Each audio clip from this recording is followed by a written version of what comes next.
ನಮ್ಮ south Indian ಫುಡ್ಡಲ್ಲಿ ಎಷ್ಟೊಂದು curries ಮಾಡಿದ ದಿನವೇ ಚೆನ್ನಾಗಿರಲ್ಲ, ಆದರೆ ಹಿಂದಿನ ದಿನ ಸೂಪರಾಗಿರುತ್ತೆ. Hi everyone, welcome back to my YouTube channel Darshana blog 799.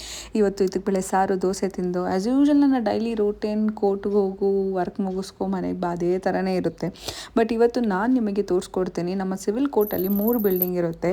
ಈ 3 ಬಿಲ್ಡಿಂಗು ಐ ಗೆಸ್ ಯಾರೇ ಹೊಸದಾಗಿ ಸ್ಟಾರ್ಟ್ ಮಾಡಿದ್ರೆ ಅವ್ರ ಕರಿಯರ್ನ ಲಿಟಿಗೇಷನಲ್ಲಿ ಮಿನಿಮಮ್ 6 ಮಂತ್ಸ್ ಬೇಕಾಗುತ್ತೆ. ಒಂದು ಬೇಸಿಕ್ಕಾಗಿ ಕೋರ್ಟ್ ಹಾಲ್ಸ್ನ ಐಡೆಂಟಿಫೈ ಮಾಡೋಕ್ಕೆ ನನಗೂ ಕೂಡ ಅದೇ ಕಥೆನೇ. ನನಗಿನ್ನೂ ಕನ್ಫ್ಯೂಷನ್ ಇದೆ ಯಾವ ಕೋರ್ಟ್ ಹಾಲ್ ಎಲ್ಲೆಲ್ಲಿದೆ ಅನ್ನೋದು.